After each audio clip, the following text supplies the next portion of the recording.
Is democracy superior to a dictatorship? This question will guide us throughout today's episode as we explore the pros and cons of democratic-led nations and why dictatorships tend to fall short.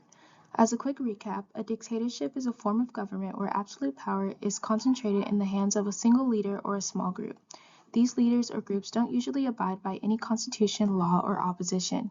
On the other hand, a democracy is a form of government where power is vested in the people who are responsible for electing representatives to vote on major laws.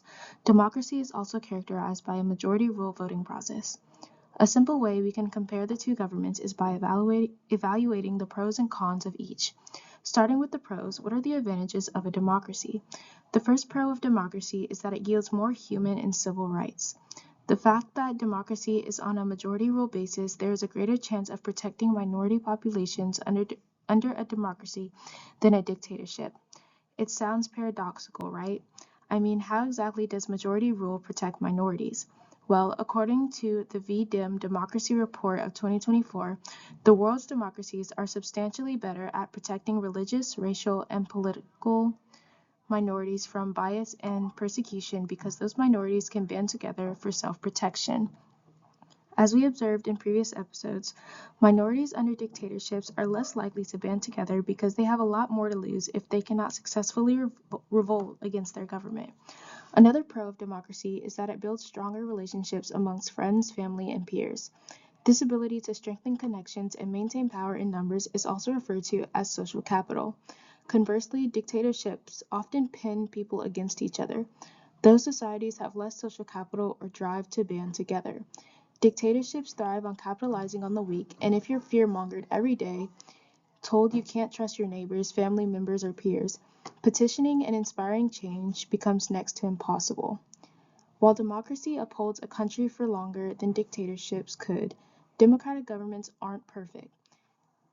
There tends to be political discourse and corruption in the voting process in democratic governments, an unfortunate risk countries take when giving power to the people. For instance, in the United States, we have multiple political parties constantly butting heads, and sometimes the majority rules on laws that actively hurt minority populations. Based on the information I've given, would you say democratic forms of government are more effective than dictatorships? If you're still unsure, don't worry, I'll ask one more time after the next segment. In this next segment, we will discuss where dictatorships fall short and whether democratic policies have solutions to those issues. Dictatorships often suffer from human rights abuse violations, extreme corruption due to lack of accountability, and economic instability from poor decision-making. Democracy fixes these through free political elections, which hold leaders accountable, ensuring they serve the public rather than themselves.